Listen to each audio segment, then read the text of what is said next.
The broadcast is now starting. All attendees.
Jeff, I have that we still have a couple minutes, right? I got you at 8:57, so I'll let you know right when we come up on 9. All right, thank you. I am the producer. You are. I'll let you. I'll produce you. You're like Dan Patrick's producer. I like that. The Danettes. The Danettes. Or the Davettes. The Davettes.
All right, Dave, you are on. Well, good morning, everyone, and welcome to another edition of Friday Morning Live. Today's date is May 19th, 2023, and we're happy that you were able to spend a few minutes with us talking about this very important topic, My Safe Florida Home Program with Tim O'Neill. We'll bring Tim on in just a sec, but I want to go through a couple housekeeping items as we begin today's presentation. There's your truly, Dave Newell. And so next slide. I know many of you on this call next slide, have already dusted off your hurricane preparedness manual, your catastrophe guide, or any of the other periodicals you have or binders you have in the office, just want to remind you that FAI has a disaster command post, special section in our website, talks all about hurricane preparedness and preparation in advance of any storm or event beginning June 1st. So certainly go on the homepage, look for the disaster command post. And if you need any helpful tips or any information, our comms team will be sending out some information shortly to all members about our disaster command post and other things that we have available to members for this upcoming hurricane season. So just wanted to, I know most of you have already done that, but just a reminder, if you hadn't, go ahead and dust that manual off and get ready. Don't know what the predictions really will hold, but let's hope on a very slow season and, as they say, uneventful. But that's where we are with that. Next slide. Our June convention is fast approaching. We're less than a month away. So if you've not registered, I want to remind you, next slide, Jeff, that our early bird cutoff is Monday, May 22nd, 2023 at 6 p.m. Eastern time. So please get your registrations in to take advantage of our early bird fee schedule. And again, just a reminder, that's this coming Monday, May 22nd at 6 p.m. That's the cutoff that will accept the early bird registrations. So if you have any questions, certainly let us know at FAI. We'll be glad to help. So with that, Jeff, we'll go ahead and switch the slide deck, and we'll bring in our friend Tim from the Department of Financial Services. Tim is the director of the MySafe Florida Home Program here in Florida. Good morning, Tim. Good morning, Dave. Thanks for having me. Yeah, and you know, Tim, we're going to go through a presentation this morning about this program, kind of give everybody the lay of the land and certainly a little history. And then the main thing is for them to have a takeaway to advise their clients on how they can take advantage of this program. So with that in mind, Tim, go ahead and we'll turn it over to you for your presentation about the MySafe Florida Home Program and how consumers of Florida can take advantage of this great program. Will do. Thanks, Dave. And thanks to the FAI team for allowing us to join you all this morning. Good morning to everyone. Happy Friday. We all know in many quarters, Friday's a great day. Next slide, please. Okay, this is the official purpose of the MySafe Florida Home Program, is to assist homeowners with reducing their insurance premiums by providing grant funds to mitigate their homes against future wind damage. Pretty simple, and again, it's the legislature trying to address the insurance challenge, I guess I should say, we have in Florida. Next slide, please. Okay, this is a brief history of where the program came from. I'm not going to dwell on this, but bottom line, we have retrofitted the original program from 2006, some different criteria, and this is what it was. Some of you, I think, are old enough to remember this program. Many people don't, but it was a start, and we've reconstituted it. Next slide. Okay, this is the program today. This is how we're operating it. It started out, we have broken the state into 3 zones, okay? And you can see them there on the map. These are the consolidation of inspection zones that we were doing our home inspections in. And this is just for your reference, and you can see how we've broken it up.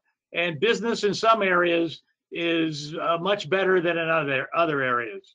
Next, please. Here's where we are today. we got the inspectors in place. We just opened, and actually it's been 6 months today or yesterday, folks. We opened the program for applications. So, and to date, we've had over 62,000, we call them cases, enter the program online at our program site at mysafeflhome.com. And we've signed up over 1,000 licensed Florida contractors to help support the work being generated by the program through the mitigation grants. Next. These are the current requirements to participate. Currently, it's for single-family homes, site-built, residential. To qualify for the grants, you need a homestead exemption. Currently, your home has to be insured, repeat, insured for $500,000 or less. The inspection since July 1, 2008, and you must be in one of the windborne debris regions, which currently is 26 counties around the state. And your building permit must have been made before 2008, which is when the rules changed. Next, please. Here's the Winborne Zone. There's no secret here. It depends where you live, but you can see that. And it's how it currently we are discerning the application for grants. So the people that are in the zone are eligible for the grants currently. Next slide. Hey, Tim, let me stop you before we go to that next slide. Just a reminder, folks, I should have mentioned this on the onset. Please post your questions in the question pane. We'll get to those at the very end once Tim is done. But yeah, as we're going through the slides and you have a question about specifics, go ahead and post that and we'll get to that at the end of Tim's presentation. But go ahead, Tim. Sorry. All right. Thanks, Dave. Okay, this is look. Bottom line is this: the program. It's a team effort. We really need everybody to help us to get the word out. So we have. If you go to our website, we have a special icon for insurers. So if you want some outreach materials or more information, click that icon. There's always stuff there. It's growing all the time. And as we have just finished, the team is using this expression. Look, we just started in November, and the team was saying we were kind of flying the plane while we were building it, if that makes any sense. The program works. All the processes work. We're rolling. We're finally firing on all 8 cylinders. So we're ready for business, and we really need the insurance industry to help us get the word out to all the homeowners in Florida. There's basically over 4 million homes in Florida that could use retrofitting of some kind or another. So that's a big marketplace. And what we found so far, to the people that have gone from A to Z in the program, the average savings to date is $940 on a premium. That's what our most recent data does. So it's worth your while to tell your customers, get a free inspection. It never hurts. Maybe get a plan to retrofit your home and apply for a grant. And it's really, and in this program, the money's finite and it's first come, first serve. Next, please. So kind of to summarize, this is where we are with the, our positioning with the program. Look, we all know the hurricanes are here. They're never going to go away. 40% of all hurricanes touch Florida in one way or another. And it's just a fact of life. And so we think that we all share the responsibility, and that goes to the homeowners, the contractors, real estate people, yourselves, the insurance industry in particular, to really inform the public, and let's work together. Our motto is stronger homes, safer Florida, but it's we want people to put retrofitting on their older homes on their main list of home improvements. Sure, everybody wants another bathroom and another kitchen, but you know, if you add retrofitting to it, you can save money on insurance, you'll be safer, your home might be easier to sell, and it's just kind of a win-win-win for everybody. And the feedback I'm getting from the industry, let's say the contractors, we've got 1,000 in the program, is that sure, the state is putting in $215 million into retrofit construction through the life of the program currently, and who knows what the future holds. But most of the jobs, my grants are $10,000. Most of the jobs are coming in $20, $30, $40, $50,000. So the industry sees this as the program really planting seeds for retrofit construction, and we're estimating this is going to be more like $600, $700, $800 million in retrofit construction, which at the end of the day, we think helps everybody. You know that old saying, what in Florida, there's 2 seasons, either it's hurricane season or it's going to be hurricane season. So we really look, and we want to have a working partnership relationship with the insurance industry in Florida, and we welcome your participation, we welcome your feedback, and that's next slide. There, hey, that was a pretty quick presentation, huh? This is I like to get to the point. I hope I didn't go too fast. Just to share with this audience, there's an updated version of the program. It was based on House Bill 881. It does not go into effect until July 1. So I could share some details of the subtle changes, but basically the program remains the same. We've got another $100 million coming, not till July 1st, for grants. And the program's really picking up speed. I mean, the word's out, people like it. Why wouldn't you like it? And we need your help to plant this seed for retrofitting every older home in Florida. And this is my information. This is my email. This is my phone number. Feel free to reach out to me if I can be of service or answer any questions. The end. Tim, we're going to get to some questions. Please. Jeff, go back to the slide that had that one right there. That members can go on to and get information, so they can share this information from this website, Tim, with their clients. Please. And we've built a plethora of outreach materials. Pick and choose, do anything you want. We've got it from scoop to nuts. And if you have ideas for new things, let us know. We're just now really on the mainstream, if you know what I mean. So again, I welcome any ideas or input. Hey, we should have X or we need Y. So again, we're looking for a public-private partnership to drive this program in the state of Florida. All right, Tim, here we go. Is the $500,000 TIV a hard and fast rule? Is there any wiggle room? Because as you know, the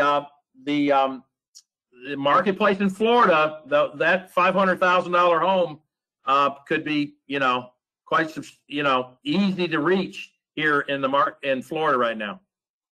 Understood. Now, again, that is the insured value. That's their declaration page.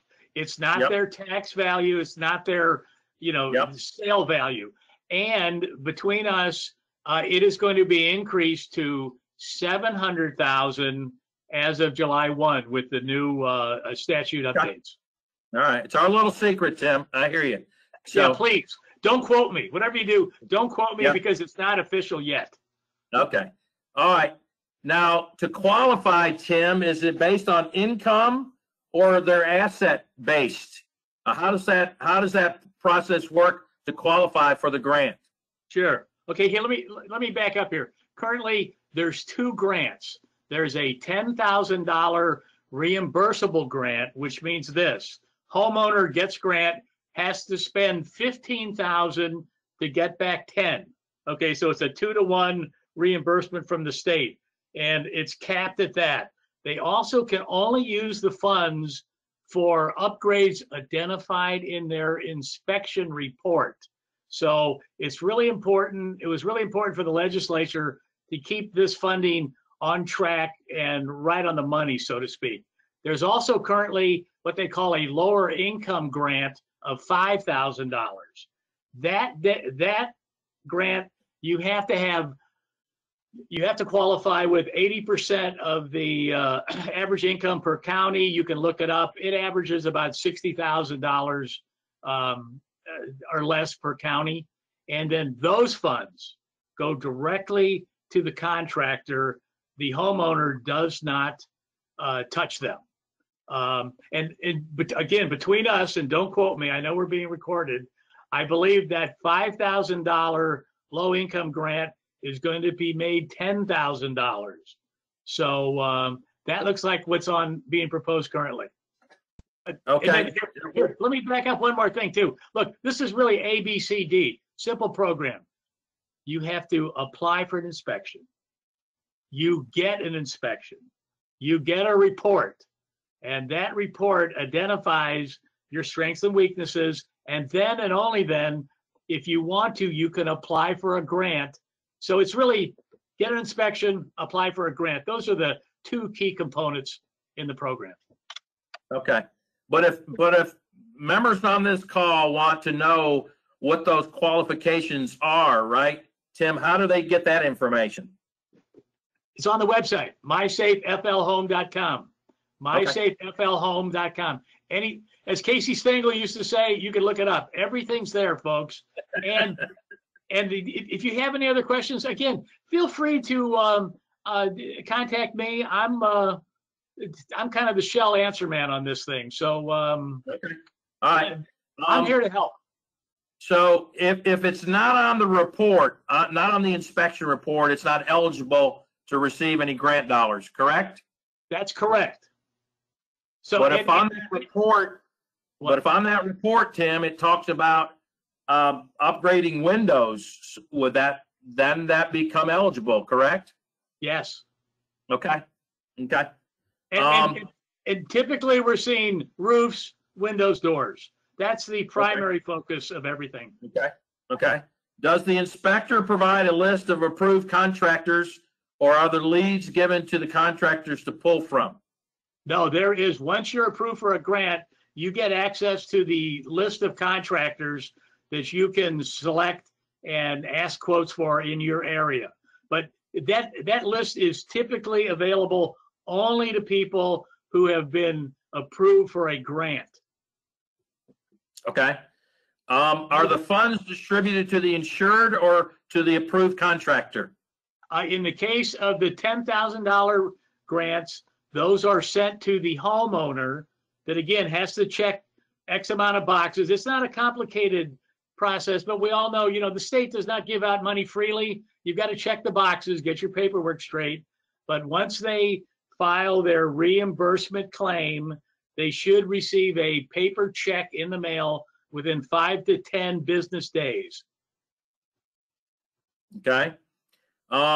We got a member that's already had customers calling them that they've been contacted by contractors that are not approved on this list, but insisting they were a vendor in this program. How do we report this fraud? Send it to me. I'm in charge of the contractors. Anything's like, look, things are pretty good. We've had a couple cases like that. And again, we're trying to keep this 100%, but we all know there's a couple bad apples here and there. So, and look, any issues like that, please forward to me so I can deal with them. Okay. Tim, is there any benefit to waiting till July 1st for homeowners to apply for this grant money? No. Bottom line is this. This is a finite capacity program. You got to get an inspection. Get it and sign up for your inspection immediately. Get in line, because remember, that's the pre-qualifier to getting a grant anyway. And it can take weeks by the time you apply, get a guy out there and get a report. So don't wait for July 1. Get in line today. All right. Speaking of that, is it possible that funds will run out and clients won't get reimbursed? How do they know when the funds are getting close? Or, I mean, how are we going to know that? Good Or question. are we? Okay, if you are approved for a grant, that's your money. That's locked in. You have 1 year to spend those funds from the day you're approved. So once you're approved for a grant, it's your money. The one thing we're telling people, please do not go, and hope you get a grant and start work. Do not do that.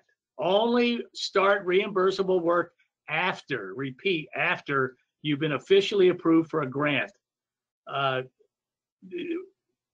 People always think the check's in the mail. It's just, again, back to the state's roadmap. Just follow the boxes, check the boxes, but don't do any work until you're approved.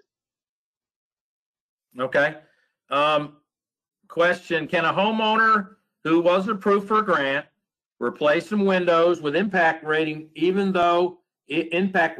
windows, even though it won't give them the full opening protection credit on insurance? Or do they have to get a credit on their homeowner's insurance for the grant money to be paid back? No, this is what's happening in the real world. A lot of people can't afford to replace all the impact windows. They can use the grant money as far as they want to push it, but they don't have to do all the windows to be reimbursed. If you put the grant money into approved upgrades, you'll be reimbursed. That's really not the issue. What was the second part of that, Dave? Yeah, or do they have to get credit on their homeowner's insurance before they can get the money paid back? Oh, good question. Okay. One of the paperwork requirements to get reimbursed is that you have to at least submit to your insurance company for a discount. You don't have to get one, but it's a piece of paperwork that you want to submit the inspection report and see if they give you a discount or not. There's a lot of misinformation about that. It's really a non-issue. It's really a paperwork placeholder. Does that make sense? Yeah, there's no doubt. Yeah. Well, I mean, you've already answered the fraud issue. We're already getting calls. How has and I know it's a very limited group right now over at the Department of Financial Services, the call center.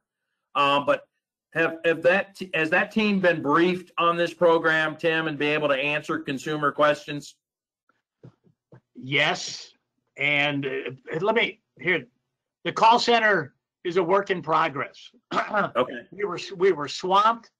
We are staffing up, and we are learning from the business in the field. So yes, ultimately, we want to have the smoothest running state program in the state of Florida.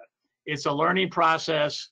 And between us, the call center was not great when we started. And don't tell anybody I said this, it's still not great, but it's much better. So, and it's going to continue to get better. And this is what we're finding too. Look, you know how consumers are. Everybody thinks no matter what they touch, it's like going to McDonald's for French fries and they want an answer in 90 seconds. It just doesn't run like that. So we ask people to be, patient with us. We're really doing the best we can, but our job is to build the best running program possible, because we know this is an important issue and we want consumers to like the program. Because this is my personal opinion now, is that if consumers are happy, they tell their legislators and they keep the program going. Right. I'd like to see this be a 5-year program. We need to retrofit millions of homes. So, in that regard, Tim, and I know many agents on this call, and certainly they have policyholders in their office that are friendly with local legislators. So when they're speaking to them about this, then I think it'd be good to talk about this program and in appreciation of funding it. Right, Tim? Agreed. My old Irish grandmother said, many hands make light work. Folks, let's help us bury the seed and have it blossom. There's so many benefits to this program, and a good word here and there to the right folks goes a long way in this day and age. And we appreciate, look, and it's a team effort. We really appreciate any support you can give the program. But, you know, before we close, Tim, and Tim's information is up there. He's already agreed that any hiccup you face, please reach out, let him know. Like he said, it's a work in progress. They want to make this better each time they have a conversation with a client or an agent or a consumer. So please send it to Tim. He'll take care of it and get it to the right people to make sure that client or that consumer or contractor is taken care of. So with that, Tim, that was the end of the questions. If there's anything else, certainly post them, folks, and we'll get Tim to answer them. And, you know, Tim already mentioned House Bill 881. Just a reminder, our FAI's legislative team have went ahead and summarized all bills, including this one. And those summaries will be up very soon on the website for you all to read about not only this bill, but all the bills that were passed during this past session. So just a reminder, be on the lookout for those summaries that we do after each session. So, Tim, any parting words for the group before we let you go? One final thing. I'll be at the FAI convention in June. And I look forward to meeting everybody, distributing some materials, and answering any questions in person. So I look forward to seeing everybody there, and enjoy your weekend. It's rainy season has started, folks. Enjoy it.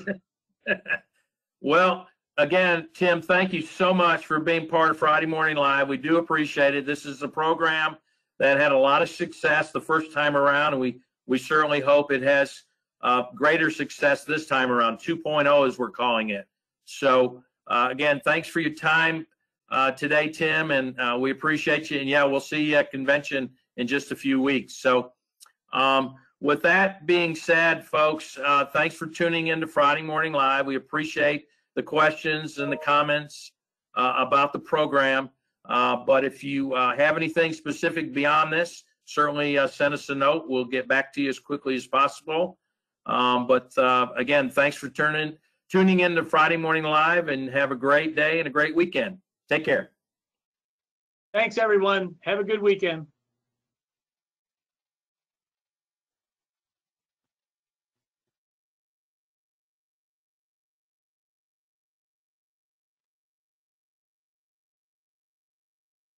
Jeff, you still with us? I'm still here. All right, stop the recording.